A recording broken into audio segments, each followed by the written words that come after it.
You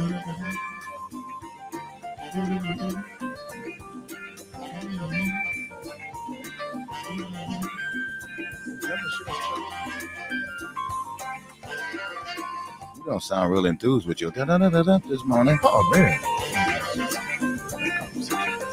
Yeah, just took the wind right out of your sails. A little bit. Good morning. Welcome to Community Voice. I'm your host, Keith Parris. I want to thank everybody for joining us this morning. Good morning, Devo. Good morning, Carvey. Good morning, Michelle. Hey, Michelle, do me a favor. Stay out my dreams. And stay off my program. You haunted our program yesterday. Wait a minute. Yeah. You haunted the program yesterday. Haunted the program? Yeah. What happened? Somehow or another, it was like now yesterday. Back to say something real. Say something real with Michelle Bryant in the middle of, I don't know where it came from because it happened. Oh, the drop. And he was just like, I started packing my stuff up. I'm on the wrong program. Whatever. Because I was listening because y'all was talking a whole bunch of sports. Oh yeah, we got towards the latter part of the show. Yeah, well, we talked about Denim Day. I heard the Denim Day conversation. And let me just as a follow up, a couple of things. I don't know if people noticed, I'd received a text, and I had said that I think people had asked me about a husband raping their wife. Correct. And I said that that's illegal. And someone texted me saying, "Oh," so I did look it up. In 50 states, it is illegal to rape your wife and or husband, right? It's illegal. Now there's a couple of states that have some exceptions and they're getting rid of those. So yeah. And I think it's interesting because I don't know if anyone saw your news blurb. Harvey Weinstein's New York case has been overturned on a technicality in terms of an error that the trial judge had made allowing testimony for folks who weren't part of the charges. And so he's been able to successfully challenge that and have it overturned. So he'll just get a new trial? The question is, will Alvin Bragg even do a new trial? That's the question right now. And he still has a charge out in California. I think he's doing 16 years for that out in California. But yeah, I thought it was so ironic after we coming off of Denim Day talking about sexual assault of women, sexual violence towards women. And he was able to beat. And I said the same thing. And I know people disagreed. I said the same thing about Bill Cosby. Bill Cosby is out on a technicality. Yeah. He's not out necessarily on the merits of the case. Right. And it had everything to do with a deal that he had cut with the DA, where he in effect had given up his Fifth Amendment rights to go and cooperate. And then they turned right around after that DA had said that he would not prosecute, and he was prosecuted. And so they violated the terms of the deal. Yeah. Right. The Pennsylvania Supreme Court ended up vacating that conviction. So yeah, Harvey Weinstein. And I'm also taping the oral arguments just started for Trump's immunity. I mean, I don't even know what, I guess it's just me, and maybe I'm being naive. There's no way that they say this guy has complete and total immunity because you're the president of the United States. I don't even know why they're hearing it. I mean, it shouldn't. That's what I'm saying. Like, it's such a nonsense case. It shouldn't even be before the court. All the things that could be before the court, this shouldn't even be before the court. It's nonsense. Of course, you can be convicted or charged with a crime while you are in office as a president. If you commit a crime, of course you can. And I think that whole granting president's immunity, I think one of the issues was the Iraq invasion. Exactly. You got to debate. And that's a real question, though. Right. But this stuff that we're seeing right now, all of this is not trying to overthrow basically the government. And you have the right to do that. But this is a thing, too, that's been frustrating me watching the comments about the protest on these college campuses. Thank you for that. Because Mike Johnson stands up and says, and then down in Texas, governor down there says protesters should be locked up. But I didn't hear none of that for the J6 people. Right. Oh, they're political prisoners. I mean, come on now. You're a political prisoner rallies? Once you get arrested and go to jail. But before you became a political prisoner, you were a protester. I was listening to MSNBC yesterday, and there was a scholar, this woman, she's Jewish, and her whole background is on anti-Semitism. Okay. And I set this up to say I watch, or I will go through and peruse all the major news cable channels. So I do watch Newsmax. Newsmax starts off with their headline is that anti-Semitic protest on college campuses. Mm-hmm. She was making the argument that people are equating the opposition to the treatment of Palestinian people as anti-Semitic. Right. And she said it's not. And exactly. She says a misuse is propaganda. It's intentional. Oh, of course I mean, you know, like I said, there was an op-ed piece done by a Jewish group of professors who said, do not fall for the okie doke. They are using this whole issue about anti-Semitism to further their own Christian white national, you know, BS. This is not about protecting us. This is about harming someone else and advancing, you know, your own political ideology on our backs. And they said they were even talking to Jewish people. Do not fall for the okie doke. Like y'all, in addition to everybody else, y'all acting like some of these people. Like how many people have actually been harmed on a college campus? Right. How many people have actually, you know, people like, I feel uncomfortable. People feel uncomfortable every day. Like what exactly is the real harm that now we canceling classes? And then the diversion becomes the level of anti-Muslim violence, right? That we're not talking and about. not talking about it at all. And not talking about it at all.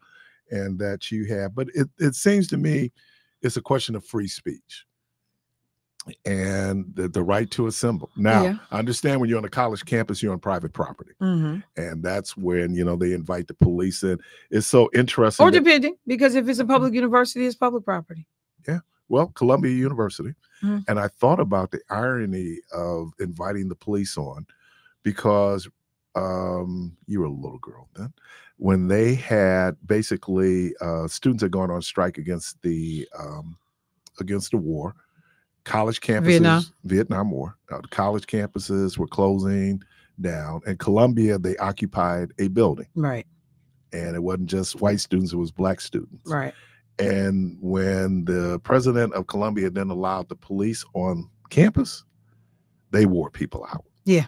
I mean, they went in. And that's what they even said about what happened in response to a campus in Texas, is that the officers came in very aggressive. Mm-hmm. These students were peaceful. And then because like I said, you raise the tension immediately when you introduce certain elements. And the officers came in, rubber bullets, the whole 9 yards, and it turned very, very aggressive very, very quickly. And then, of course, if I feel like I'm being attacked, I'm going to fight back. So even how some of these people are choosing to deal with this whole thing. But as folks said, you typically are not going to be able to squash these protests with police responses. All the explosions in the world are not going to stop these protests. People have got to feel like they are being heard and valued. And I think it's a legitimate discussion when it comes to U.S. policy. And I know that they had put provisions in that foreign aid package that was done for Ukraine and for Israel and for Taiwan, yeah. Asia Pacific. But the idea that are they using American munitions to kill innocent Palestinian people in the Gaza Strip? And they are.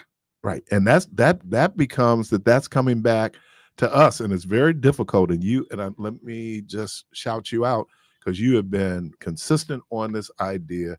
We should have the discussion. I have the right to not approve of Israel's internal or foreign policy. I have the right to do that. And because America is its biggest financer, these are American tax dollars that's going. I don't want to see my tax dollars going to kill innocent Gazan citizens. Right. In my mind, an illegitimate government in the first place. Right. Because I don't accept what happened in 1948, even though it's the law now, it's the world.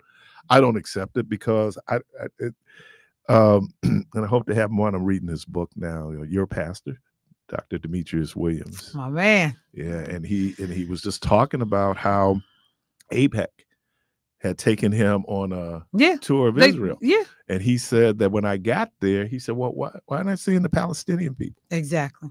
They're suffering.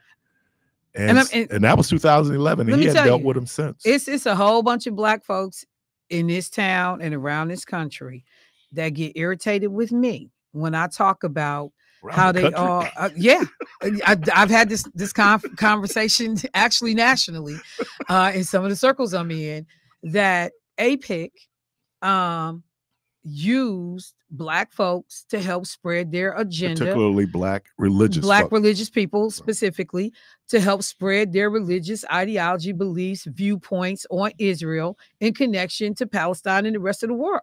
And you got one narrative. And I told people, anytime somebody inviting you over, feeding you, paying for your airfare, putting you up in hotels, and then taking you around on these guided little, junkets, what you think they doing? They trying to sell you something. It's the same way when you get, come out to this place for a timeshare. We'll pay for your meal. We'll, do this, but you got to watch the video. You gotta sit through the video. You gotta sit through the video. And people are like, but it's in Vegas. I'm gonna go. And the hotel is free and I'm getting free meals. But you got to sit through the presentation. And that's what a lot of these Black pastors who have gone to Israel, bragged about going to Israel, they don't want to tell the truth about. You got over there and these people gave you one version of events. Mm-hmm. And you didn't, and some of them, in their defense, you didn't understand what was happening. But I remember trying to be hired and recruited by one of these organizations to go after Black folks, to bring them into the fold, to be able to have them go do these tours and these trips and these junkets. And people, I got to go to Israel. I got to go to the Holy Land. I got to go. Hey, what you got was play. And that's what you got. This is my real, and people get mad with me when I say that. Real internal conflict because I am in the business. I am in the religious business. what business is that? The God business. The God business. But this idea, and this is why I'm telling people, and this, I run up against it in terms of some of my brethren. We have given the Bible this outsized influence in our lives. And so it becomes a lens. You can't look at geopolitical. What do you mean an outside influence? I mean, isn't the Bible supposed to govern everything? No. Ask me another question so I can say no. No. I have people using the Bible. I know you. I have people looking at the Bible for science. It is not. And so when you use that to justify, I'm very troubled. There was two things that I'm troubled. It was funny. We were reading from Ephesians, and slave, obey your master. Right. Oh, I had a visceral response to that. And then, even though we use the Egyptian captivity and liberation, is the 40 years post-liberation when those folks decide to go in and wipe out the indigenous people to take their land. Right. This is not even their original land. Exactly. Those folks are from what would be Iraq and Iran, and they were migratory people, and they came through there going to Egypt. Oh, this is nice. So coming back, but they wiped out people, and there's scriptures in the Bible where two guys got in trouble because they wouldn't kill the kids. And the Bible says God was upset. Wait a minute. God is not about genocide. Stop lying on God. And so that's my frustration. And so then people going and the only reason why white evangelicals are so supportive of Israel, because they're probably some of the most anti-Semitic people on the planet. They don't like Jewish people. They're so concerned about end times, end time prophecy. I think that's eschatology. I think that's the big word. We can't go for the okie doke. Understand your religion is your religion. Politics is politics. Be clear. People say you can wrap it up in the scripture and you got a lot of Black people following. Don't fall for the okie doke. Indigenous people are being slaughtered in Israel. I mean, even right now, what they have said is that Rafah, the last little area that was safe for these people to be, millions of people, 1.5 million people in that area right now. And they're like, we getting ready to bomb that and tear it up. Like they literally have torn up every building, every institution, every university, hospital, cultural, the infrastructure, anything that is connected to these people, they have destroyed it. And now the last vestige. So now we're giving y'all 40,000 tents for 1 million people. We're going to give y'all 40,000 tents and y'all can go camp up out over here while we bomb the fire out of this, because we may get 100 or 200 Hamas people that may be somewhere entrenched amongst you. So we're going to tear up everything. And the last remaining place you can go that still resembles, the Palestinian people. And that's getting ready to happen in the next couple of days. They've made it clear. It's getting ready to go down. I just, and we, oh God. But anyway, yeah, that was tough. And I remember I had to apologize to my pastor because it was our litany, our liturgy that Sunday. And I stopped. When you got to the slave obey Slave your master. obey your master. I don't endorse enslavement. I don't endorse it for anybody. Being descendants of enslaved people, and I can go on the limb on this one, probably the most brutal form of enslavement ever known to man. Because prior to that, people weren't considered chattel. Right. Right. And in many instances, people could earn their freedom. And we were the only people really considered chattel. I don't know. Right. No, that's what I'm saying. No other group was considered less than human. Right. Well, like literally indigenous people. Well, no, not literally though. Not in terms of paperwork. Or the law. Yeah, codified. In terms of the law. Right. Yeah, codified in the law. We were the only group of people considered less than human legally. Right. And you had that because in most instances, and even in an early enslavement, until they had what was it called? Was it the Boxer? That revolution that poor whites and poor black enslaved people got together and they did this insurrection.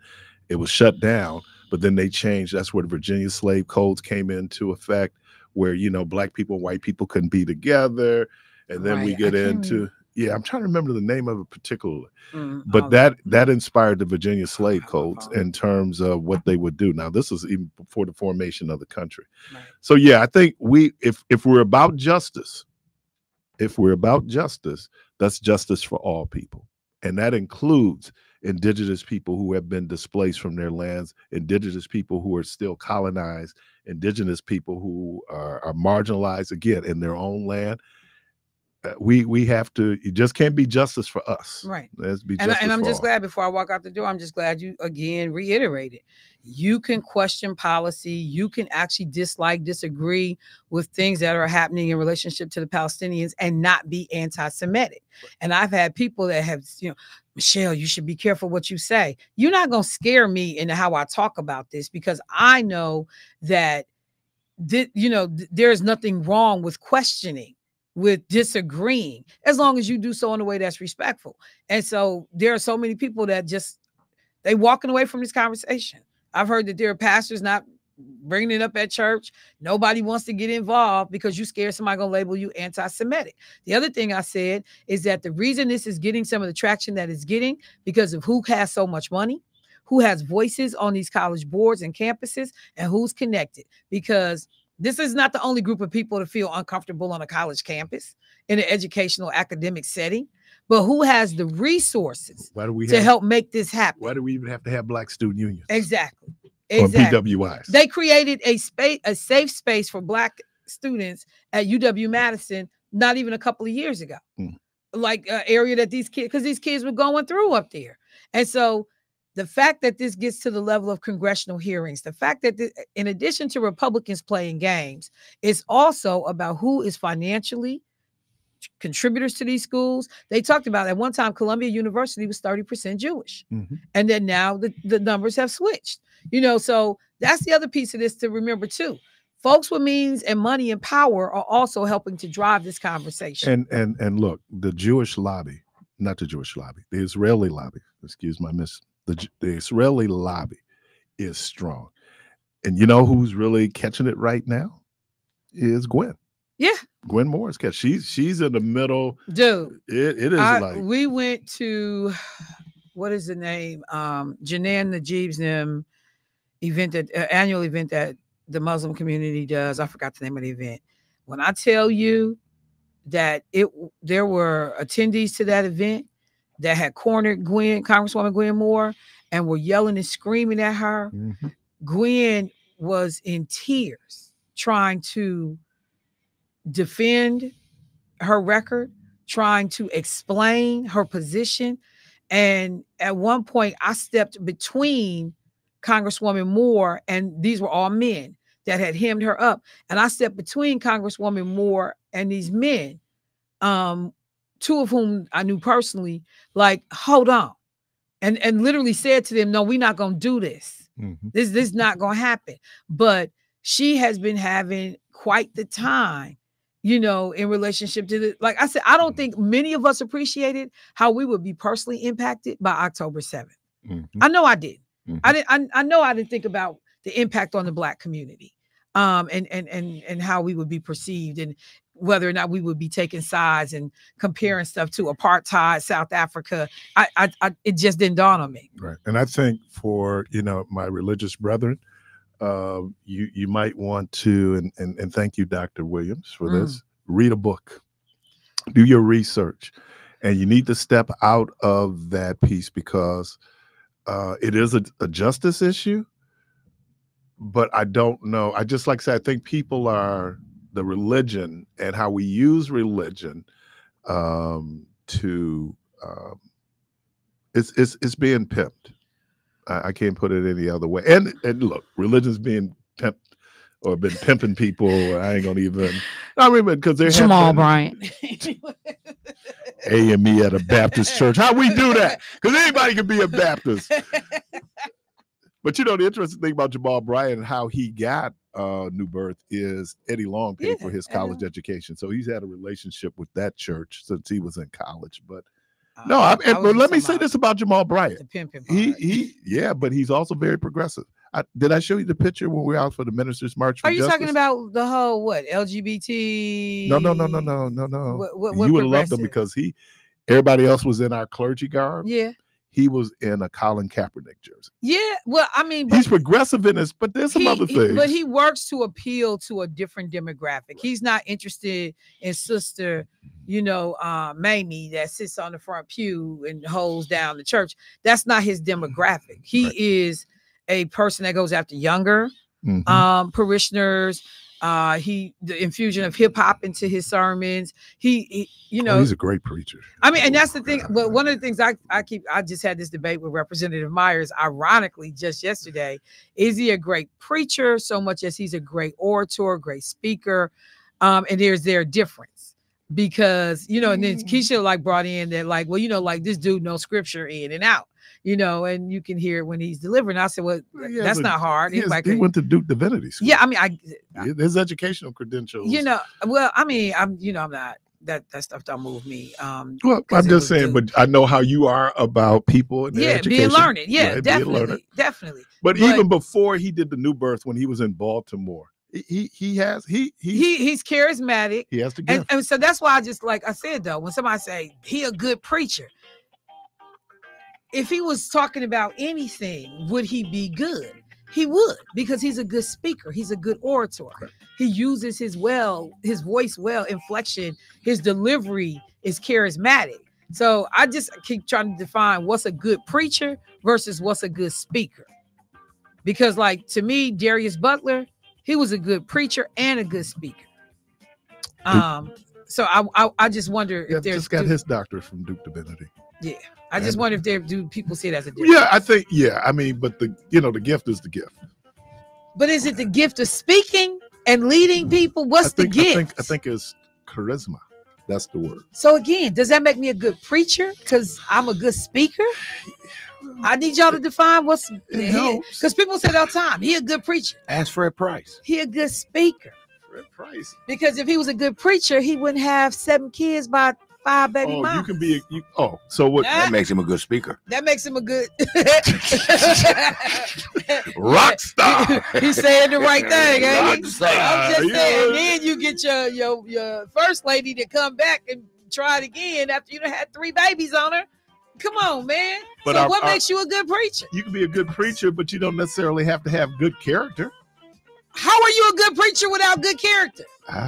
That's is that a rhetorical question? It's not. You're listening to Community Voice. Carlos, we thank you for your patience. We're going to grab you right after the break. We'll be right back.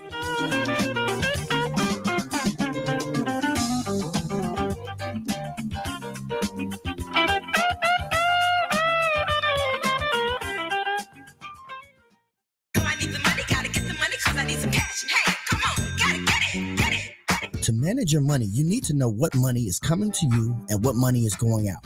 Paying your bills, expenses, and making savings throughout each month. Keep records of your income and expenses. You may want to keep paper folders and electronic records. Set aside some money each month for your savings and emergency fund. Now you can see what your basic budget looks like for the month. Do you need to reduce expenses? Do you need both? April is Financial Literacy Month. Presented by the Milwaukee County Office of Equity. We invite you, the listeners of WNOV, to learn more about how to protect, grow, and invest your dollars. Milwaukee. This is Michelle Bryant, your host of Say Something Real. When President Joe Biden wanted to talk to Milwaukee voters, he called WNOV. And welcome President Biden to Milwaukee and to WNOV. How you doing today, sir? I'm doing well. Had a great event downtown, and I'm at the headquarters now, and we're feeling really good. It's a great day. We have a lot of volunteers, 1,000 volunteers going out here in Wisconsin, out of Milwaukee in particular. So we are ready to roll in Wisconsin. Well, I tell you what, God love you. We win Wisconsin, we win it all. For up-to-date election information, keep it locked on WNOV 860 AM, 106.5 FM. Great impressions will exceed your expectations. Great impressions, perceptions, everything. Are you ready to make a lasting impression? Look no further than Great Impressions Graphics and Printing. With over 25 years of excellence in the industry, we specialize in delivering top-notch printing solutions tailored to your corporate needs. Business cards, brochures, banners, annual reports, apparel, and promotional items. Our state-of-the-art technology ensures unmatched quality and precision. Call 414-536-7646 or visit greatimpress.com today to learn more. Trust Great Impressions to exceed your expectations and elevate your brand to new heights. Great impressions, perceptions, everything. MATC helps students achieve their college and career goals with classes for transfer students, degree and certificate programs, and skills for better jobs. Attend their open house on April 25th from 4 p.m. to 7 p.m. at the downtown Milwaukee campus. To learn more, visit matc.edu/open house. That's MATC's downtown Milwaukee campus on Thursday, April 25th. Go to matc.edu/open house. All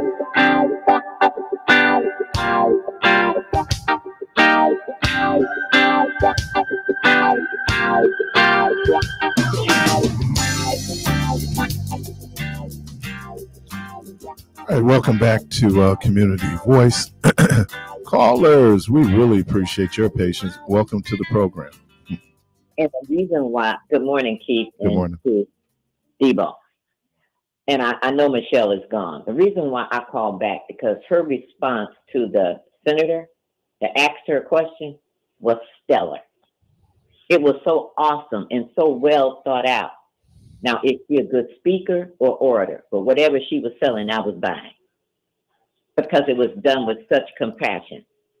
And my next thing is, it was another question, another statement that Michelle made. When people state one thing maybe 5 or 6 years earlier, and now today they're changing from that. Okay, you could have been an alcoholic 5 years ago, but now you're 5 years in remission. But people don't allow you that change, and we should allow people to change. And then getting back to this Mike thing about those protests, the Palestinian protesters should be arrested. Well, that's what happened January 6th. Those people, what happened to them was exactly what should have happened. And the conspirators should be handled in the same way. They should be charged with something, including Donald Trump. And now you're getting back into Israel and what's going on. To whom God gives much, he expects much. And yes, that land was promised. And if you're truly a Bible scholar or anything, it's not buying anything. It's not overlooking. You've gone too far. You've gone over the line. And yes, there's some brutal chapters in the Bible where pregnant women, children, everybody was slaughtered. Do I know the reasons for all of Did that? God ordain that? He told them, go take that land. Okay. You know what? I'm really gonna go out on a limb on this. I've never understood how some people are favored more by God than other people. And I think that's to me, it's a dangerous theology, because then we can go in and say, well, they promised that, well, the Palestinian people who were there living there, the Canaanites and all those folks who were living there, they didn't get the memo that God had promised those folks coming from Egypt, the land. They didn't get that memo. Okay. Now we're in this day and age where even the little area that they gave them, that the Israelites gave them, they still went over it because they were doing good. Because if you looked at those people, I looked at the clothes that they were wearing. They can't even get to their money that they have. Exactly. They can't get to anything. Internet. And it's not fair. They were flourishing. Well, they weren't quite flourishing. Okay, what I'm saying is they were doing well in their community. They had stores. You saw the soldiers going in there tearing that up. Just totally disrespectful. Somebody's going to pay for that. And that's out of my, I can't even fathom the thought of what God does. Just like when he was hanging on the cross, all the other thieves said was, we're getting our just due. He does not deserve to be here. And what did Christ say to him? What did Jesus say to him? You will be with me in paradise. So over all his flawed life, he accepted him. I can't fathom or do anything with that. But I know one thing, all of us are a slave to something. So we don't like that word slave. Why? I'm a slave to my belief because I'm not changing from it. You know why? I think we have such a visceral reaction to the word slavery, enslavement, is our historical experience. And we're still dealing with the residual effects of that enslavement. It was brutal, Keith. I know that. And you know something? They've been trying to destroy us ever since. And you know what the resilience that they don't understand? They didn't allow us to read. We have scholars. They didn't allow us to participate in things. We had black folks go to the moon. They didn't want us to practice in it. Everything they've done, we've showed them we can master it. Okay. And that's why. And I know this is a loaded question. It was something in any book you read, the history of white folks, branded from the beginning. They talk about this idea of how Europeans used missionaries, right? To go into these lands, and it was called the doctrine of discovery. I don't know if anybody knows about the doctrine of discovery. It goes back to back in the, I would say, the 15th century. And simply it was that if you from Portugal, you from Spain, you from Belgium, you from England, you from Germany, you from Italy, if you go into the Americas and you discovered the land, even though people were there. So we even have this myth about Columbus, right? Columbus discovered America. Right. Well, I don't know how you discover something when it wasn't lost. You were lost, not those folks. And so what I'm saying is we have to be careful of justifying certain behavior by saying, well, it was in the Bible. The problem with that is that just because it's in the Bible, in our real world experience, does not mean that it's justified, especially when we start talking about the Old Testament. Okay, can I just say one thing? Careful when you just say the Bible. Just like when you say the Israelites don't have a right. I don't believe in abortion. Okay. But I'm a Christian. Okay. I don't believe abortion should be used for the means of, that's your contraceptive method, destroying a life. I don't believe in it for that. Okay. But look at the complexity of pregnancy. See, that's another thing about our. So is abortion a moral issue, or is abortion a medical issue? It's both to some people. Okay, but I'm asking. But check this out, though, Keith. I don't have a right to put my belief on you. I don't know your circumstances. And when a man stand up and say, I'm pregnant with a baby, and this baby is jeopardizing my life. And he says, now it's two things going on here. Now we got to look up for the right of this unborn child in the life of this woman that exists. Ain't no two things going on. This child is in my body. And you know what? And a husband have a right to say this. I don't know what she's bringing into the world, but I know who I'm married to and who I love. And you know what the mother is saying? You've been with me. You know me. You can love this child that comes if I happen to die. Okay, well that's an interesting question. That's a heck of a thing to put on someone, right? But let me ask you this. And so then let's say that a woman is married and she's pregnant, and she doesn't want to carry that child or that to term. Does the husband have the right to say to her, no, you cannot have the abortion, or I want you to have an abortion? Does the husband have that right over the wife to decide what happens to her body? No, but no, he does not. But this is the thing he can do. Now, this is when you challenge that person, the essence of who they are.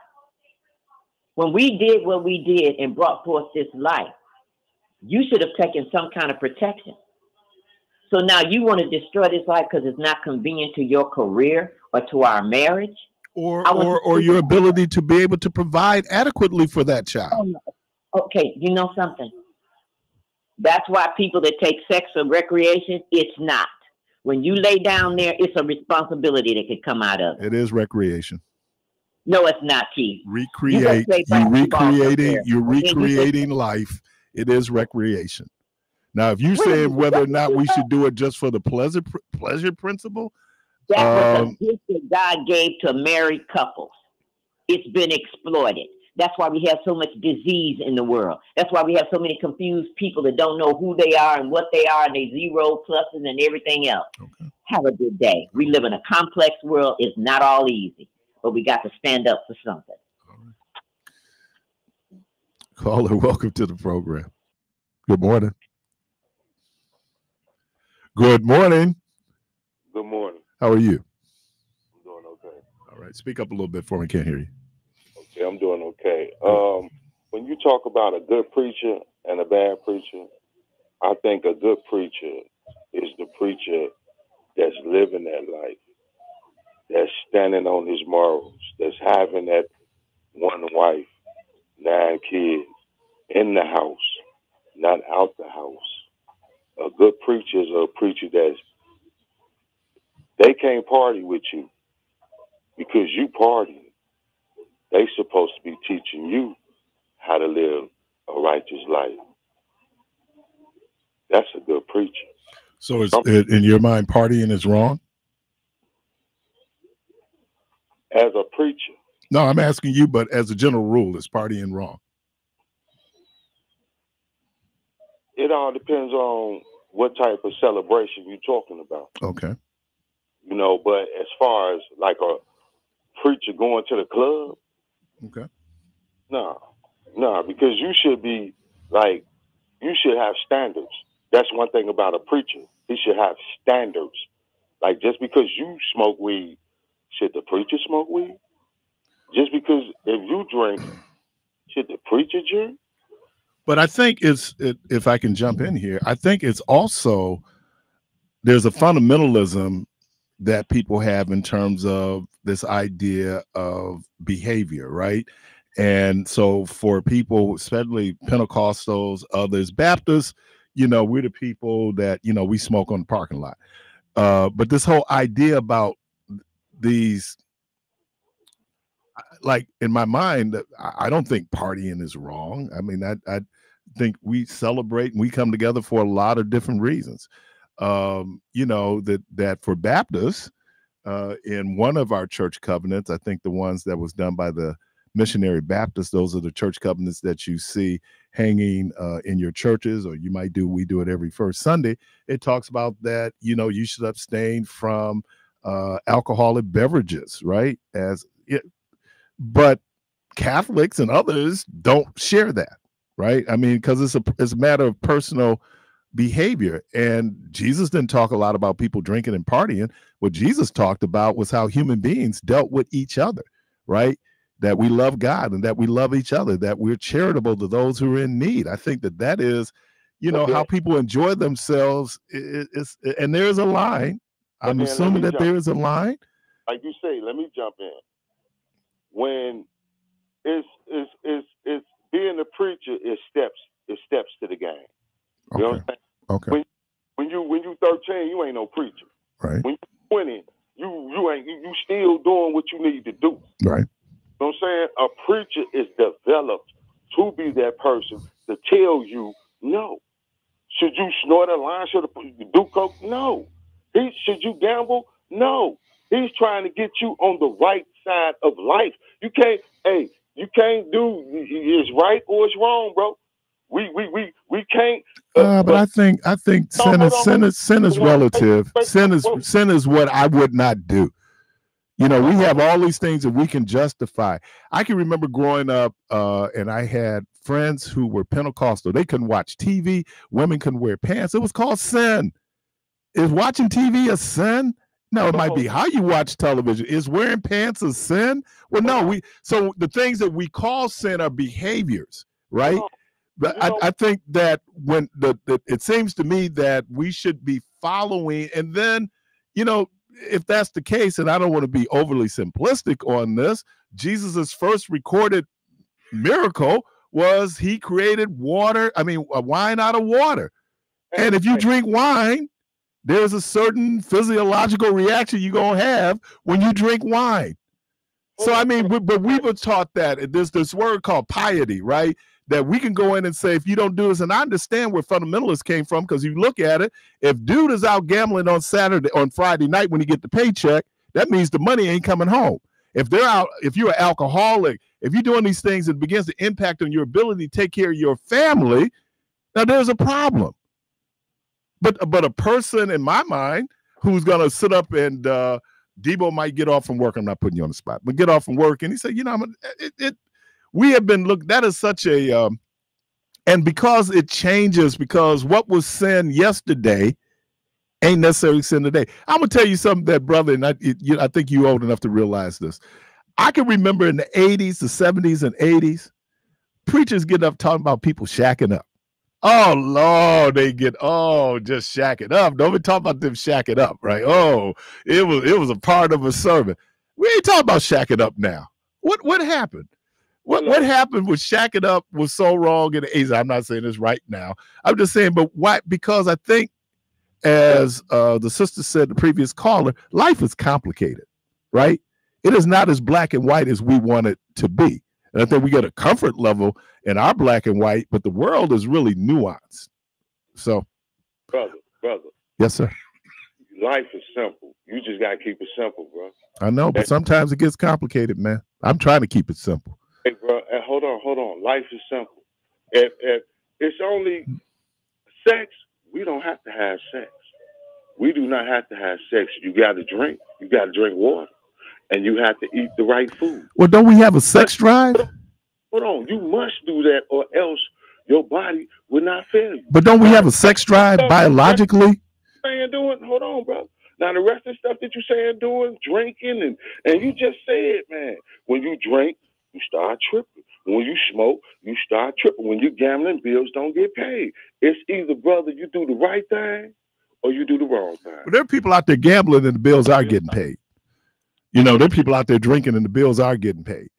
I mean, so now we're talking about addiction, and we need to look at it for what it is. Addiction, we call it sin. Addiction is a psychological disorder, right? It's a physiological disorder in certain cases.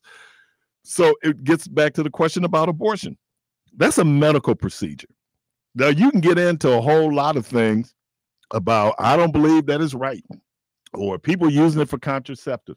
So then should it come down to, if you don't believe it's right, then you don't do it. But if it's going to save, you know, in Idaho right now, there's a case before the Supreme Court where, because of how restrictive the Idaho abortion laws are, doctors are fearful of doing an abortion to save the life of a woman. So what becomes more important? And for some people, it's the child, but the child wasn't going to be viable anyway. It's a medical procedure. Caller, welcome to the program. Good morning. Hey, that's me, right? Yes, sir. Morning, Keith. Morning. Long time no. Is this John? Sure, sure. Oh, Eastside, what's happening? It's been a minute, man. Yes, sure has been. I know you don't have much time. Last time I talked to you, about this kind of stuff in the Middle East and stuff, you said you didn't want to get into talk about anthropology. Every time you say indigenous, you're talking anthropology. Do you agree? Do you agree? Yeah, I do agree. The fundamental concept. Okay, good. Would you also agree that the two major intertwining issues that you yourself touch on would be that, one, a group of people are accused of taking somebody else's land, and the two groups of people, one is supposedly or claiming to be indigenous over the other, and either one can have claimed that. Would you say so far we're on the same page? I would agree. Good. Okay. So then, if John G. and John G.'s brothers, Joe G., are fighting over some land and they're already brothers or cousins or whatever, then it's slightly different than if some guy comes from way over on the other side of the world and is not related. I realize they're fundamentally the same, but there's some difference. Isn't that correct? No, I think we're gonna have to be relative on it. In terms of, yeah, I think we have to be relative. I don't know how absolute that is in terms of saying what it is. You always do a very good job of going in and showing that this group of people comes from this, and this. We do know that prior to 1948, that land that's called Palestine is not or was not a Jewish state. Right. And even then, the Jewish state in its creation was a secular state, right? I mean, it was one of those funny things where, it's hard to describe exactly what it was, right? Right. I mean, but obviously you have religious people there. Exactly what it was. Right. Sorry, and so I'm just saying that what I'm pushing back on in a very general way is that I do not believe that God ordains genocide or colonization or marginalization. That is not the God I worship. I agree with you. I agree with you. And so I think that's our issue right now. Now we can get into, the weeds, who is there first, who has rights to the land, but there is no question that there was a group of people who were there, and there was a different group of people who came in and established what is now the state of Israel. Am I on pretty good ground there? Sure. Okay. All right. Sure. Yeah, and then so good. So then there's two intertwining questions we already established at the very beginning. You have groups of people who are now genetically being found. Yes, they are indigenous. The Jews were indigenous.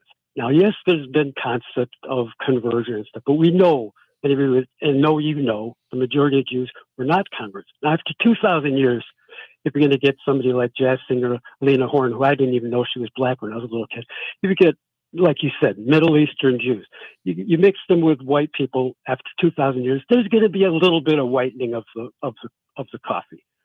Okay, so the Jewish coffee gets a little whiter after 2,000 years. But does that make them disqualified from at least trying to settle down? So some Arabs lived alongside them, Jews lived alongside of Arabs before and after, and it was not always perfect. It was never perfect. It was like Lebanon today at times, and at other times when Lebanon was good between Christians and Muslims. It was always subject status. There was never equality between native, indigenous, Afro-Asiatic Jews and Arab Muslims. We all had to pay a jizya tax, a head tax. Same with the Christians. In Coptic Egypt today, you still have to pay a tax. There was never equality. So when people say it was always wonderful, everybody was happy, happy, happy, happy. Liars. It was not equal. Right. I got that piece Lebanon. of it. Think Lebanon. Okay. So go ahead. So let me ask this question. What if I and a group of Well, okay, I'll have to come back to it. Okay. Hey, John, why don't you hold on after the break, and I'm gonna, because I really want to formulate this thought in such a way that it's thoughtful. Thank you. You're listening to Community Voice. Phone lines open 414-444-5250. I'm on the phone with Eastside John. Caller, I'm gonna grab you right after John. We're gonna take a quick break. We'll be right back.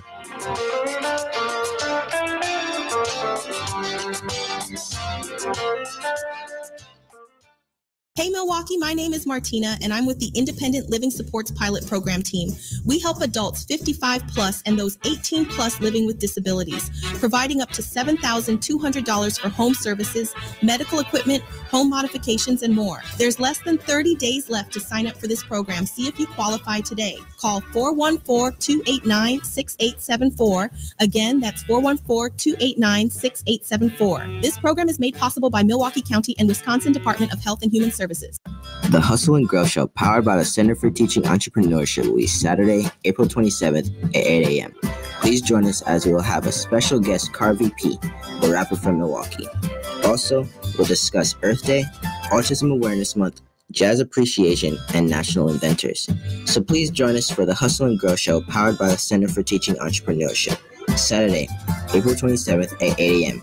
And don't forget to check out our website at www.ctemke.org. Prom is here, and graduation is near. Stop by Nick Avani's, where they have a large variety of suits, blazers, and shoes to get you right for that special day. You already know Nick Avani has the $100 hookup. You can get a suit, shirt, tie, and shoes, all for just $100. Nick Avani's, open 7 days a week, with an on-site tailor. Nick Avani's on the second floor of the Mayfair Mall, across from the movie theater. What's up, Milwaukee? It's Raisha Farmer, the Community Program Manager at the African American Roundtable in Milwaukee, also known as Art with 2 A's. Listen, I've been organizing on Milwaukee's Northwest Side on behalf of art since 2021. And our latest venture is a Northwest Side asset map that I want you to make sure you check out. We work with Ubuntu Research and Evaluation and Northwest Side residents to collect over 150 gems for the map, including businesses and more. 34% of those gems were service providers, 18% were educational institutions, and 16% were transportation services. You know, asset mapping is a great way to strengthen our communities and create a vibrant, well-functioning Milwaukee and Wisconsin. So make sure you check out the map by visiting aartmke.org and bookmark the map to use it the next time you need a resource right in Milwaukee's Northwest Side.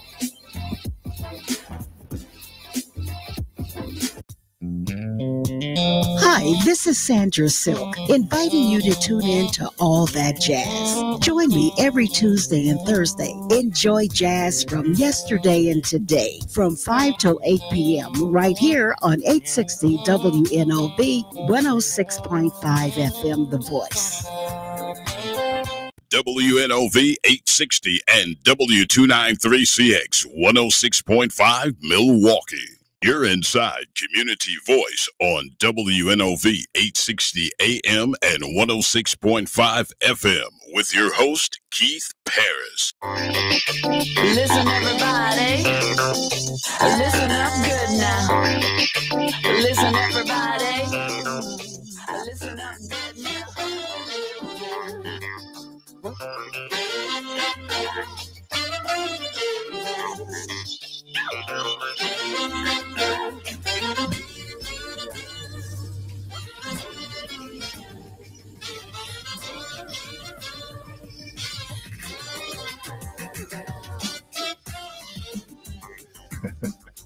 Welcome back to community. Hey man, that headbanging, man.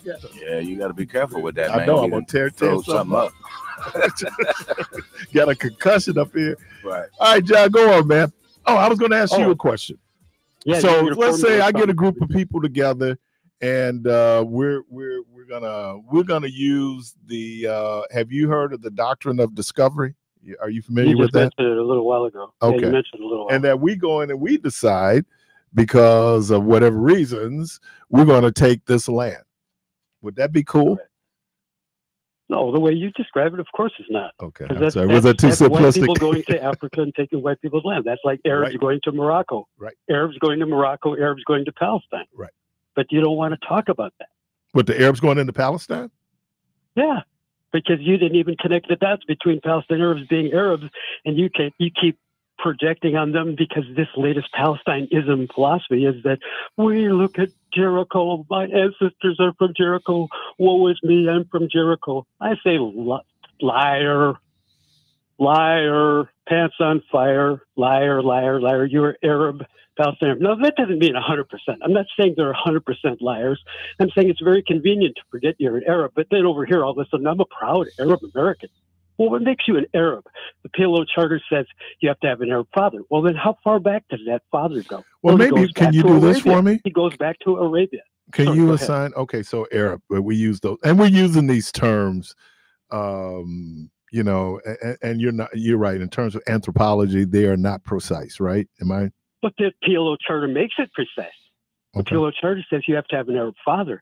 That means you're from Arabia. Now, I realize I'm doing double talk here because I'm saying on the one hand, science says genetically we're all one human race. On the other hand, okay, so if we're all one human race, everybody is an African and everybody outside of Africa is an Arab. Think it through. No, but John, but that's being overly simplistic. And I know we're trying to do it for the sake of conversation and so people can follow the conversation. But ethnicity, you know, we get into, and I use the term that they try not to use in sociology, but ethnicity is I want to say it's important because at some point, everybody has migrated, right? I mean, everybody migrated where we look as human beings from East Africa, you know, so we got that. We got that. So you're right. If you would say that, but even Africa is a construct, right? I mean, because you had all these different ethnic groups, just like you have in the Middle East, right? You have different ethnic groups. And so what we did, but what was done was then we do this general grouping. You're Arab, right? You're Jewish, right? Okay. And like in America, you're Hispanic. No, these folks could be from Cuba. Spanish is the common language and probably some Spanish heritage, but either those people are indigenous to the islands, it's those people that survived, or those people were imported, i.e. Africans, right?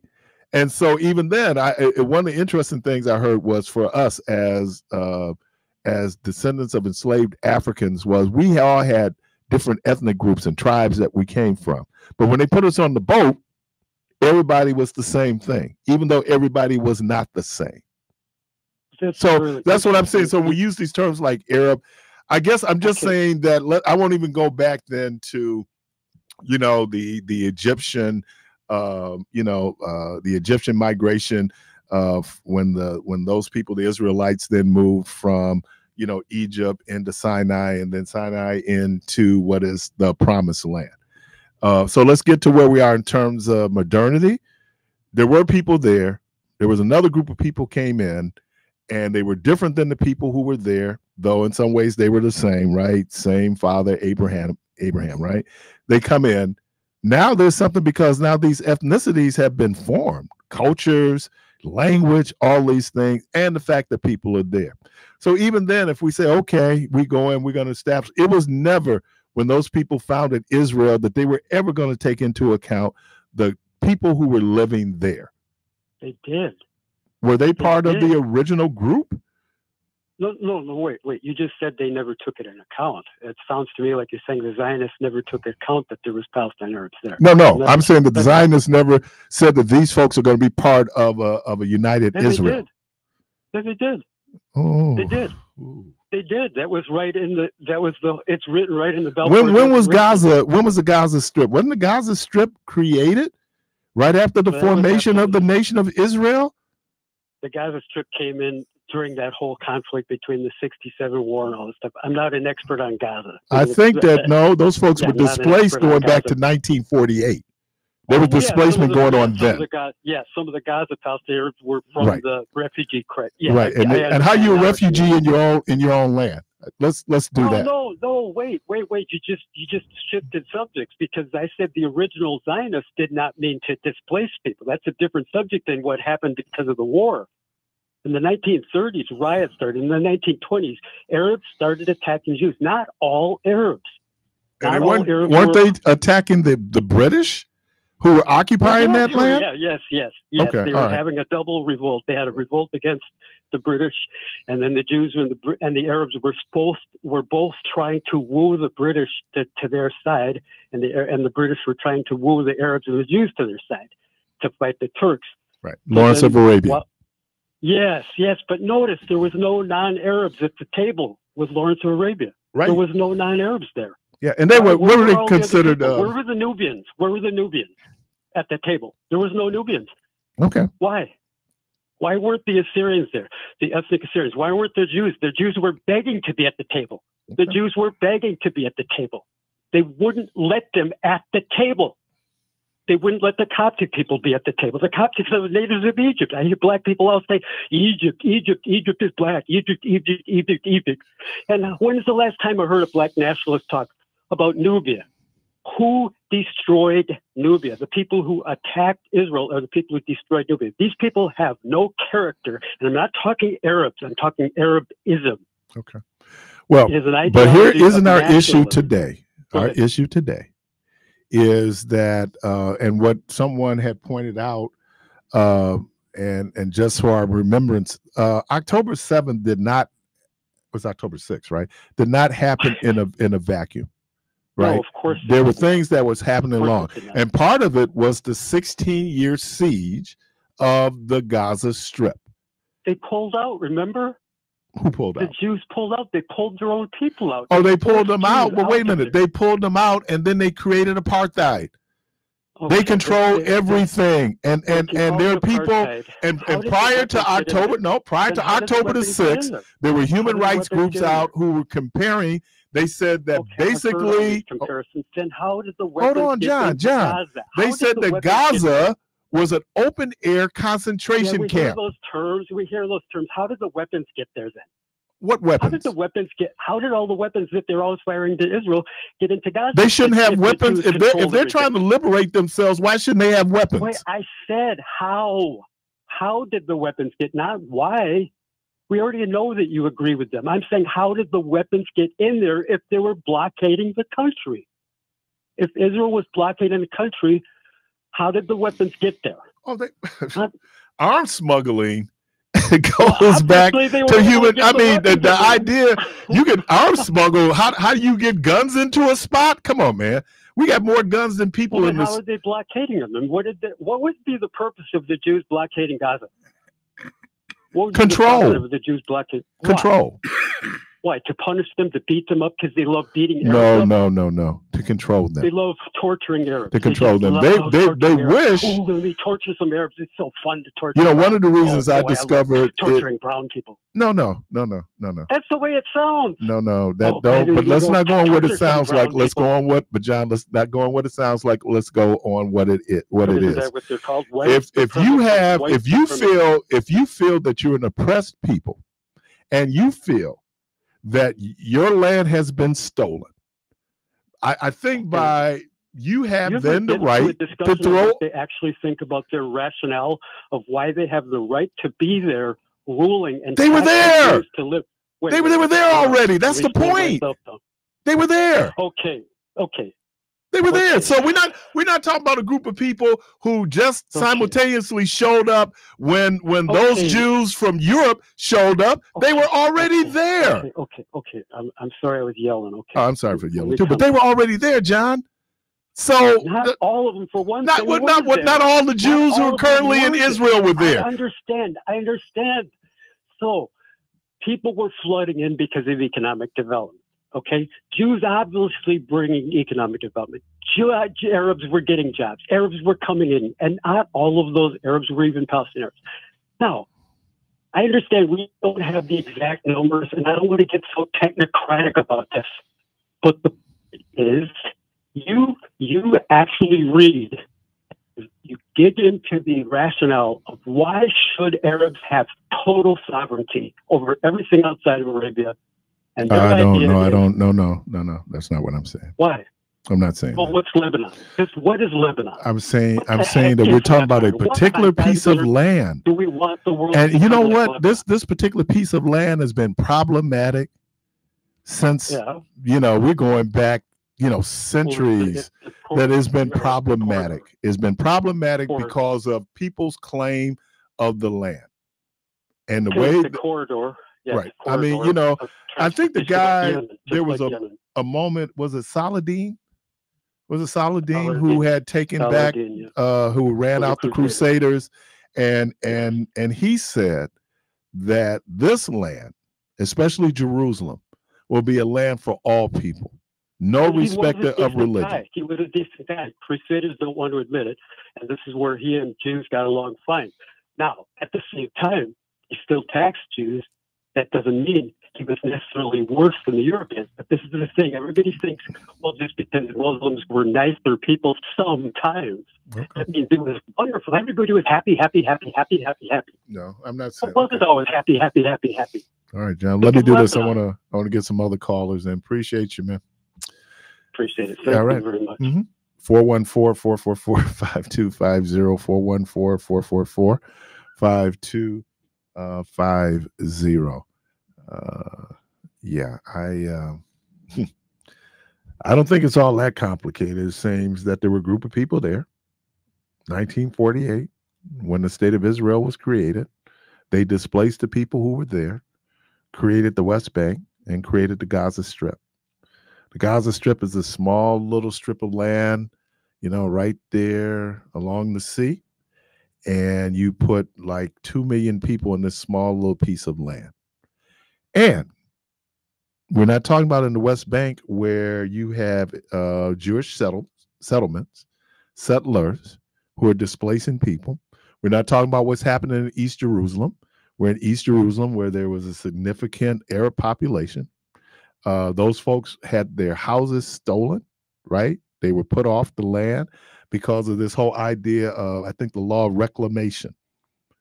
So it was, and one of the things, I was watching a documentary, and it was called The Apartheid in Israel.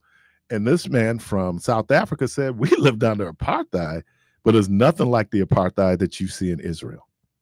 So that's a geopolitical issue, but it then gets cloudy because then when we then put the religious lens on it, then it becomes real complicated. Caller, welcome to the program. Good morning. Hello? Good morning. How are you? I'm good. How are you? Great. One thing I wanted to talk about, I'm turn my radio down, was when you were talking about you didn't understand why God had special people. Mm-hmm. And one of the reasons why God chose the people of Israel was because there was actually at that particular time when he sent Abraham out, they were corrupt. So God was initially trying to prepare himself for people that will worship him. And that came through his son Isaac, the 12 tribes of Israel, to make a long story short. So, and then you were talking about God was not one who would eradicate a nation of people, or genocide, you called it. And there were many times in the Bible where God had got rid of everybody, even the animals. Who wrote that scripture that justified the genocide? What are you talking about? I just told you God would eradicate a nation of people. Who wrote it? God did it. He didn't write anything. No. But the Bible has been used to justify, certainly in that instance, of those folks who lived in Egypt, settled in Sinai when they got out, crossed into what they called the Promised Land 40 years later, and literally wiped the people out. Are you saying that God? You saying that God did that? He would tell them to go into the different lands and eradicate. Do you see the danger in that? Crops and everything. So, do you think that slavery in America was justified? Do you think God ordained slavery? In America, you know it wasn't justified. Oh, did God ordain it? Like that. Now you shifting to something No, I'm not. else. No, I'm not. Did God ordain it? No, God did not ordain. Okay, slavery. but so why? You look at the people that went into Egypt. Okay. And how Pharaoh did them. Right. They were totally, just beaten and, privileges taken away. Come on. No. What I'm asking is, though, and this becomes complicated, It becomes complicated because of Not how. complicated if you read your Bible. But I am reading my Bible, and so you're telling me that if I read my Bible, that my Bible justifies genocide, my Bible justifies enslavement. Is that what you're saying? I didn't tell you that the Bible justified enslavement. No, the people of Palestine, they're not being enslaved. The land belonged to Israel. You have to follow the land that God had given the people at that particular time. Now, get your Bible and read and learn. Oh, I read that. I'm taking my account. I'm taking my account. I am taking my account from the Bible. I know what the Bible records, but then we have to be who wrote the Bible? Jewish people. They were inspired by the Holy Spirit. Okay. Inspired by God. Okay. So God, then what you're saying is that God inspired people to wipe out the people who were in Canaan. God inspired people to wipe out the people that were in Canaan. God told them that land that they were to possess was theirs, okay? That was the land that God had initially planned for them to inherit. Okay. So then the question is, why did God choose them? Go in them? the book of Joshua and read it. I've read it. So why would God choose anybody over anybody else? I guess that's my question. Because he wanted a people that would worship him. He wanted an example, a nation. Muslims worship God. Like Buddhists worship God. Example. Okay. So goodbye. All right. Don't be laughing because it's not funny. It is funny it is funny because you're telling me. And then when you think about it and you work it out to its logical conclusion, then the Bible was used to justify enslavement of African people. Did God ordain that? That's your analogy. No, it was used. No, it was used. That's your organization. I didn't say that. Okay, so if God did that, would that be okay because it's in the Bible? Of course not. Okay, and that's if the point. If you knew God for yourself, you would understand that God is not about people being enslaved, people being put in bondage, shackles, chains, beaten, ridiculed, wiped out, but he had genocide. But he had a choice of people that he wanted to bless, and he wanted to use as an example throughout history, and that's just the way he had initially planned it to be. You can't change God's plans. You can't put into word usage the way you want to. No, I'm just saying we put things on God that maybe ain't God. No, baby, look, when you study that word, you don't know God. Well, I studied the word, so there's no question about my knowledge of the Bible. But what I'm asking you is, and when we think about it, a lot of times it's how we've been programmed, right? We've been programmed to say that God has favorite people. Programming is what you take in, as the probability. But when you look at the realization of relationship with God and knowing how he that's personal. That's personal. But on a corporate, it's very personal. On a collective level, that's where Christians ought to be. They ought to be on a personal. That's great. Your relationship with God is wonderful. I think that's good. We need a relationship with God. But the question is, how involved do we make God in decisions that we make that are human decisions, and we justify it by saying the Bible said? Well, look, it ain't about justifying nothing. It's a substantial. It's a definite evidence. It has created the outline, the guidelines, the principles, everything for itself. You can't add any to it. You can't take away from it. You should know that. Okay. All right. Appreciate it. God bless you, my brother, because you get that word and stop tripping. Getting the word and know for sure. All right. And when somebody used that word to your negative, hold on. When somebody used that word to justify bad behavior to you, they don't have a revelation. They don't have the Spirit of God abiding in them. Okay. To teach them, to lead them, to guide them into all truth. All right. Well, that's the key word there, truth. You're listening to Community Voice Call. I see you. I'm going to grab you after the break. We'll be right back.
even Jasper Williams.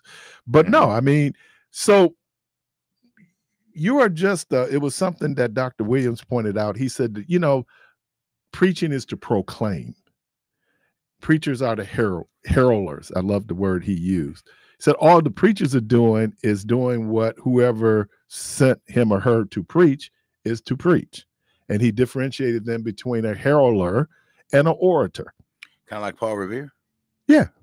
The British are coming. Yeah. Right. You sounding the alarm, or you bring in the case of Isaiah 61, where, you know, Jesus uses that when he goes back to Nazareth to preach and says that I come to preach the good news, right?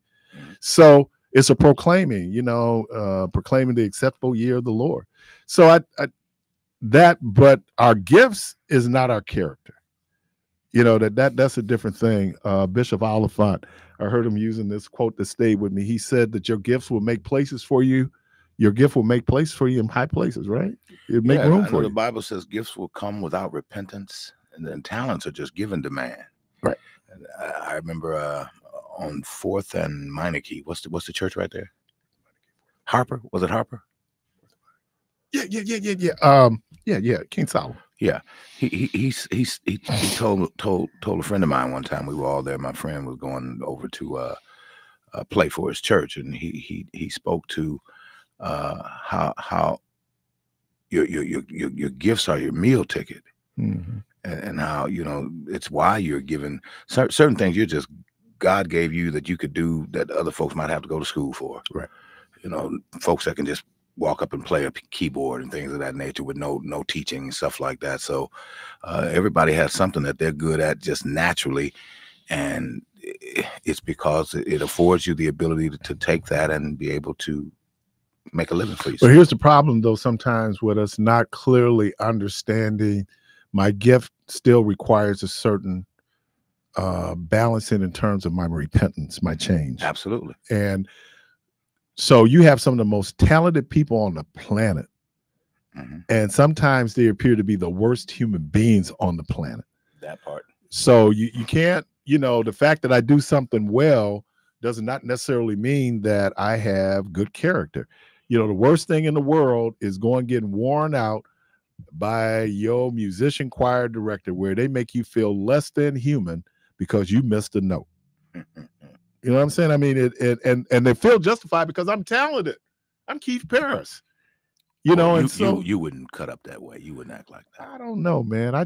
If I had some talent, I would. I don't have any talent. Call over to the program. If I had some talent, I'd be woo. God knew what he's doing.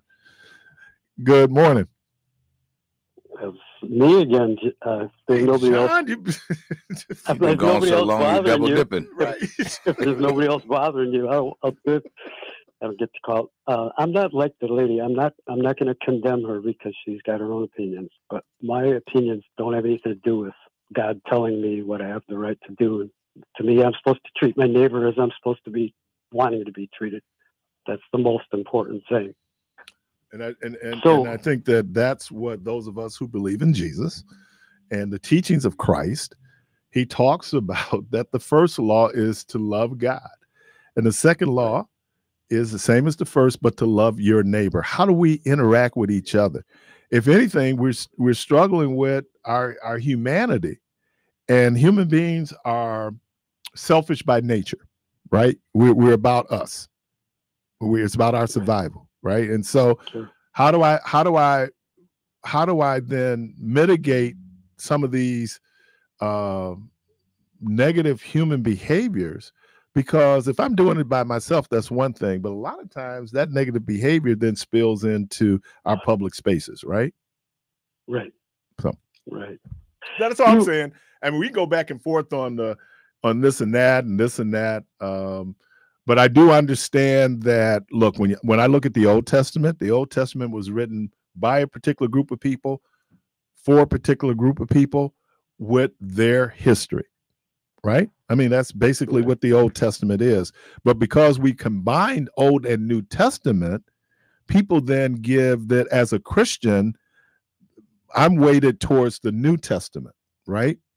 If I'm Jewish, my scriptures are the Old Testament, right? The Torah and the Talmud. So but we combine it, and so then people say they're the same. They're not. No, they're not. Well, okay, I've asked you questions before about this, and I want you to try to give me as easy as an answer as you feel like it. Okay. When you talk about indigenous, I know I've spoken with you about it. What do you think the indigenous languages that still exist are in the Middle East? Not Arabic, not Hebrew. Right in that same spot. Right in that same spot. I don't know. What would they be? Okay. Coptic Aramaic. is one, right? Aramaic. Yes. Are people yes. still doing Aramaic? Yes, that's the problem with the Maronites, the Syriac Arameans, the Aramaic Assyrians, the Chaldeans. The Maronites of Lebanon only speak it in their liturgy, and they're trying to revive it. And in Israel, they're succeeding. This is a side that needs to be told. And Arabic was the primary tongue that Jesus used, right? Aramaic, yeah, the sister language to Canaanite. Hebrew is Judeo-Canaanite. There's another side that a lot of Orthodox Jews might not want to talk about, is that Hebrew is actually Judeo-Canaanite, kind of like Quebecois is French-Canadian. It's it's a dialect. Or like patois. Yeah, I mean, and that's why I'm saying that our ethnicities become important. But we live in a world now where we do different groupings of people, right? And in the past, even when Othello, right? When Shakespeare wrote Othello, and he talked about it, he didn't call him the black man, he called him the Moor, right? Because it was where you were from. That was your descriptor. And then when we got into colonization, we got into enslavement. Now we need a different differential. Like, for example, you know this, in Northern Ireland, everybody looks alike, right? Supposedly. I mean, I've been saying they all look alike. They pretty much have the same kind of ethnic roots. But what's the divider in Northern Ireland? Mostly religion. It's religion. Irish. Whether you're a Protestant or whether you're a Catholic. And then that's how we align ourselves. That's how we clan up, right? Because that's the mutual benefiting piece of one family clan. We take care of each other. Then we come up with, we might come up, what I want to say, the groupings. You come up with this group, and then it expands. So then what then becomes these universal things that makes us this particular group? So I'm going to use this, the pink people. So what makes the pink people pink people? Probably unique language, right? There's going to be some unique cultural things that pink people do. Okay. Right. And then the other thing is the allegiance that pink people have to other pink people within a world of red, blue, green, and gray. That's what we do as human beings. We create that. Assuming some do, yeah. Up till now, some certain, yeah. Right. So that's all I'm saying in terms of, so I agree with you that when we really get into the anthropology and the ethnic roots of people, and certainly now because we have traveled, we intermingle. The one thing about COVID that among the many things that I learned was just how connected human beings are. Right? Yes. We are more connected than we realize. And so, but at the same time, we still have those things that we want to do. We still want to, it gets, I need another word than complicated. Convoluted? Yeah, okay. That's a good one. So I'm just saying it's healthy to have the discussion. But we should be, I'm sorry. Can I bring something in? Okay. The reason I bring up those languages like Aramaic and Coptic, they have suffered the same experience that Jews. In fact, they regard themselves as very similar because they have the same subjugation complex, a kind of a feeling that the Arabs rule us. We didn't ask for this, although maybe 1,400 years ago, they were better than the Byzantines who were oppressing and subjugating us. But sooner or later, the Arab occupation government should go home. Mm-hmm. And they didn't. They stayed. Now, it doesn't mean that we didn't want them as allies. Just some people might say, well, the French and the British, USA, they came and liberated us, but please go home. And the Arabs did not go home. And they Arabized. So why did the South Sudan just leave? And it's really interesting. Probably in the 70s and 80s, I do know, the Palestinian people were in that region, were some of the best educated people, right, in that region. And so there was a lot of hostility towards them from other Arab groups, right? There was a certain level of jealousy. And so even now, when this idea is it's going to be the Arab states that help rebuild Gaza, a lot of those Arab states are going like, well, we weren't really down with them in the first place. Now we kind of got forced into this piece, right? And we're not talking about, you know, this whole idea, you say how they got the weapons. You know, October the 6th, and this is why the chief of Israeli security intelligence lost his job. They went analog. Because Israelis were really dependent on using an old-fashioned walkie-talkie. Right, they were dependent on digital cyber surveillance, and these folks wanted to build in the tunnels. And then you ask how they get in. Well, you just go analog, right? You go under the grid. So they were off the grid, and that was the point that they were making. They were using 20th century technology because they realized that, you know, it would be below, you know, the radar, literally, basically, right? And so I never forget, I was watching Family Guy, and Stewie pulled out this pager, and his brother asked, "Dude, why you got that pager, man? That's old school." He said, "It's also analog, and they can't track me." And so his brother then called out his full name, and Alexei picked it up, and they said, "We got him." So what the Israelis was using was they were using modern spying techniques, and you got to give the, you know, and the Palestinians said, well, no, you know what? We go under the grid. And that's why they were able to surprise them, because their normal sense of intelligence collection had failed them. And even to the point, I think they were warned, because people will tell you that the most effective form of intelligence is human intelligence, you know, where people are eyeballing it, they can see it real time. But even then, they were able to fly under the radar. So, right. Keith, what I keep bringing up to the other ethnic groups is to explain something that when people talk about indigenous, when I first discovered these other groups, even though I love social studies, this stuff is so off the radar, speaking of off the radar, that these other ethnic groups that are not out there protesting every day for the last 50 years, they have whole communities of Syrians in Chicago. They got the Kurds, they got Coptic people right here in Milwaukee. You ask their opinions, and you say, wait a minute, we're the ones who are ghettoized. We're the ones who are off the grid. We're the ones pushed. We still pay a special tax because we're Christian, indigenous. Coptic means Egyptic. Look up what happened in Nubia by Gamal Abdel Nasser. Why do they call it Lake Nasser? The Nubians renamed it Lake Nubia. What happened in Nubia? This is really critical to understand the nature of modern Arab empire colonial occupation over North Africa. And the Palestine Liberation Organization Charter says in the PLO Covenant, it says Palestinian Arabs are the vanguard of Arabism. They are the vanguard of Arabism. They are in Sudan, while the Sudan Arabs are always slaughtering Africans like it's a sport, like it's never enough. You can't rape enough African women if you're But Sudan you know Arab. what? But ethnicity matters. Now, when you say Africans, no, they're talking about a particular, you're talking about a particular or particular ethnic groups of people. Everybody in the past of the Arab Empire has been either subjugated. I'm not arguing that. War. I'm not arguing that. Okay, go. Oh, sorry. That's not what I said. I said, when you say, but when you say Africa, right, we have to be more precise in terms of those African people affected by that particular group of people. Everybody in the past. Everybody in the past. The Coptic people first, the Nubians, the Berbers, the Chadic people, the Fulani, Wolof, Bambara, Dinka, Nuer, Hausas, the Bejas, Kordofan, Darfur, of course, Nubas. All of these people are threatened by total Arabization against their will. Right this minute, they're being slaughtered in Darfur by the allies of Hamas, the allies of Fatah. Fatah is always allied with all these people.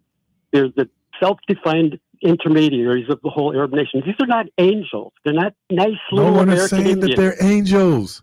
Well, then you have to ask yourself, how are God's good earth, are the Jews as the Coptic people supposed to exist in this Lebanon, this universal Lebanon? What are we supposed to do, Keith? What are we supposed to do? Oh, I love you, my cousin, let me fall on your neck and kiss you on your Your neck. right to exist should not impact my right to exist. I agree. They tried and they tried and they tried. And those people that claim to be so lovey-dovey, They never Well, accepted let's do some one math. square inch. Not one square inch was going to be sovereign Jewish land any more than they No, Coptic and sovereignty. okay, No okay, Coptic sovereignty, and no I Berber feel like sovereignty. the Hopi people here feel that way, right? I agree, but you're reversing the story. You keep equating the Palestine Arabs as the Hopis. I'm saying the Jews are the Hopis. The Coptics are the They Hopis. left, man. The Aramaic people are the And Hopis. and if anything, why don't they go back then to their original land? They can go back to Iraq because that's where they're originally from. Well, the northern people of northern Arabian Peninsula are all northern Semitic people. Okay. I'm not agreeing with that point. I'm saying that the people who are in this northern Mesopotamia area, north of the Red Sea, they're a different people, and they also have a right to exist. That means the But the Assyrians, right the to Jews, but the your right Arabs. to exist does not negate my right I to exist. agree with you. I And agree wait a with minute, you. and have full human enterprise. That's the little piece that we're missing on here. When you segregate a group of people on a land, Who's doing the segregating? Who's doing the segregating? the If you say, segregating "I in don't have the Israel right to was exist done there." by the Israeli government. Okay, you say that. You say that. It was. You say that. It was. Okay. You talked before, after I hung up before, you said that they kicked Arabs out of the West Bank, Judea and Samaria. During Jordanian occupation after the 48 war, they kicked Jews out. Now, did they distinguish between Jews who lived there before the 1900s and after the 1900s? No. They didn't ask which Jews. Do the Jews have access to the Temple Mount? No. Is that because they're Zionists? No. It's because they're Jewish. They never had total access to the Jewish temple. So where's the democracy? Where's the equality there? We don't hate Jews. Who We just hate controls the Zionism. Temple Mount? That's controlled by The Israel. Waqf. Jordan. No, Jordan. No. It's an agreement from Moshe Dayan. They control it. It's called the Waqf. WAKF. It's an agreement with Moshe Dayan, with the Jordan government, where they control the Temple Mount as in a favor. But to the Arabs. isn't the Temple Mount sacred to both Muslims and Jews? Well, that's what they say. It's not mentioned in the Quran. The Quran only mentions Israel. This is another thing. If the Quran only mentions Israel and it has the direct right, now I'm not going to the Bible. Forget the Bible. I'm saying the Quran explicitly says you're a sinner if you do not take a for a man. I'm not talking genocide. Leave all the genocide out. I'm saying. Well, let me do this then. Let me do this, John. All right. Go ahead. Then, how then should we resolve this issue? First, we have to bring all these other ethnic groups to the table and say this place is not just Arabs and Jews, and it's not just Arabs and Arabs and Arabs. Okay. And it has to be all these other ethnic groups, 100 ethnic groups in the Sudan. Like you said, 600 ethnic groups in Africa. And we got 50 African countries. We got 6,000 languages in the United Nations. No, we got 200 countries in the United Nations. We only have 200 countries with 6,000 languages. Each of them are just as distinct as the United States is from Canada or Germany is from French. So how do we resolve this now? What do we do in terms of the rights of the Palestinian people? I would not recommend kicking anybody out. I'm not that kind of person. But I do say they have to be held accountable. And yes, Jews have to be. There are Jews who go right up and kick somebody's head or whatever. So every individual has to be treated as an individual. That's where methodological individualism comes in. You have to treat people as individuals. You can't let this indiscriminate gross generalization on any side go. But that means we have to have a United States of Switzerland, kind of like the whole world has to be like Switzerland. Oh yeah, well, good luck on that. I appreciate you, John. Gotta go, man. All You're right, listening to have fun. Community Voice. We're up on the last break of the program. We'll be right back.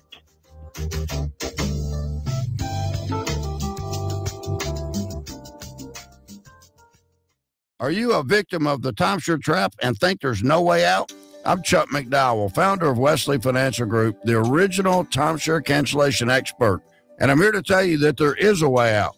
All you need to do is give my office a call. I will send you a timeshare exit information kit absolutely free, explaining how the timeshare industry works and your options for cancellation. Call now for your free info kit, 800-909-9696. 800-909-9696.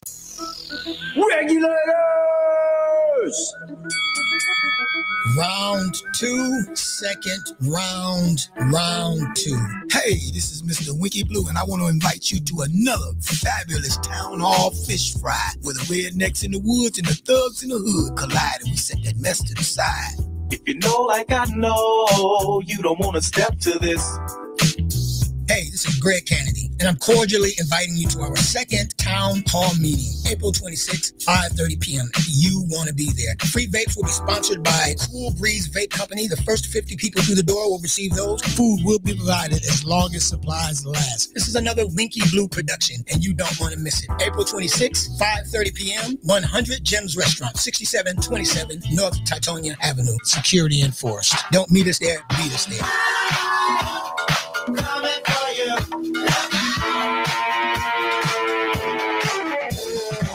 Hello, I am attorney Coral Plus, and I'm inviting you to join me for a new show here at WNOV 860 AM and 106.5 FM. You asked the name of the show? It's Money Talks with Attorney Coral, and it'll air each and every Thursday from 11 a.m. till 12 noon. We'll discuss financial literacy and what part Columbia Savings and Loan can play in your journey to financial freedom. Remember to join us each and every Thursday from 11 till noon, right here at 860 AM and 106.5 FM.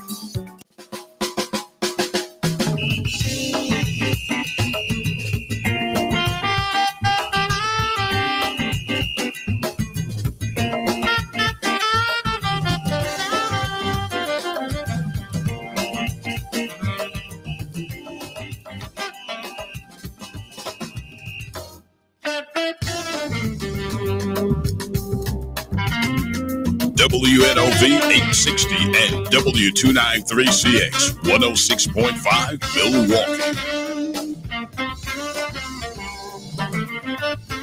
You're inside Community Voice on WNOV 860 AM and 106.5 FM with your host, Keith Parris. All right, welcome back to Community Voice. We have a few minutes left. Packers pick 25. I wonder what they're gonna get. I know what they're looking at. They were looking at a corner. I think they need a left tackle, but I don't know if you're gonna get that in the first round. I think they need a legitimate running back. I heard there was another brother said that because they let Williams go, let Jones go. I don't know if Dylan can be I don't know if he can be the primary back. So I think you're right. I think looking at that. I would think that and they were looking at a corner. I thought they were pretty set for corner. So we'll see linebacker. But yeah, the draft is tonight and tomorrow. The Bucks are in Indianapolis. Big game. Yeah, that game starts tomorrow at 4:30. So regain home court. Got to. If they can go in there and take care of business, you know. Yeah. Oh man, and oh god, the Heat. They pulled that. Now I don't think the Heat's gonna win the series, but what I've learned is you don't count the Heat out, right? Right. Because every time you sit up and think like, oh man, there's no way these dudes. Next thing you know, they're in the finals. Is Butler back? No, Butler didn't play. Rozier didn't play. Poor Duncan Robinson. They won without Jimmy. They won without Jimmy. Wow. Yeah, they and in the first half, Jaylen Brown was killing them. I mean, he was killing them. But I guess that's the thing. That's always the games that I play. This is a 5-game series too, right? 7, isn't it? 7? I thought all rounds were 7. Now 7. Okay, because I know that they were giving up the Bucks up until game 5. So yeah, they gotta win one in Indianapolis. They gotta win one, and don't know when Giannis is coming back. So, and you don't want to rush it. No. I mean, you can. I thought it was interesting the discussion yesterday. Now, this is my feelings, y'all. I think that when the trade was announced for Damian Lillard, there were people saying, "Oh, the Bucks are going to be in the NBA Finals," and I think that we've got a little spoiled around here. But we got to look at our history. Look, the Bucks got eliminated last year in the first round, so yes, they're going to have to figure something out.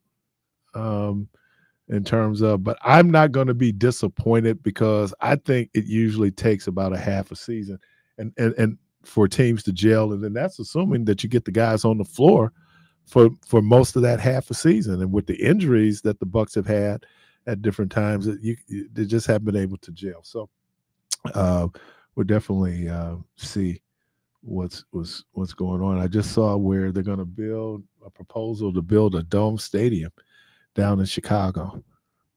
I wonder, should they put a dome on a roof on Lambeau Field? I don't know. I guess that would throw off the aesthetics. But I tell you, that's a place I enjoyed my one visit there. Lambeau, yeah. And when they did the return to Lambeau, the year that they won, at that time I was working for a different radio station, which was owned by a former Packer, NFL Hall of Famer, and all of the above, Packer Hall of Famer. So he chartered a bus and took us all up, and I'll never want to go again. Not that time of year. It's brutal. That's what I'm saying, man. I like left out of the bowl and went. The only place that I found shelter was the bathroom, and I stayed there. And then I walked back to the bus, which is a country mile from where the stadium is. It was a great experience, but one that I don't ever have to do again. My buddy, he stopped going to live Packer games. They were still playing at County Stadium, and he got hypothermia. And he said after that, I mean, and some of those games, certainly in December, January. It's amazing to me to watch those cats out there with no shirts on and stuff like that. I mean, are you kidding me? Well, but you know, we have gotten so much better in terms of being able to deal with the cold. I haven't. Let's talk about the stuff you can buy to put on. No. I'm talking about guys that take their stuff off. Really? Yeah. Don't let the liquor get in them. Oh man. But I see that guy Monday. I remember the one time it got like 13 below zero, and I had my whole wardrobe on. You know, that was back in the day. I was a kid, but now, oh man, I have a coat that I literally can put a t-shirt on, and I can sweat in that coat in sub-zero weather. That's how warm the clothes are. What's it made with? Down? Goose? The technology now is such that, you can keep that cold off of you. Cars start now too. They didn't start back in the day. Yeah. All right, man. It's about that time, huh, Keith? Yeah, it is. Yeah, well, let's do it. All right. Hey, I want to thank everybody, all the callers. Thank you for being part of the program. Debo Carby, thank you. Michelle, thank you. The good Lord willing, creek don't rise. We hope to talk to everybody tomorrow. And as always, go from this place in peace.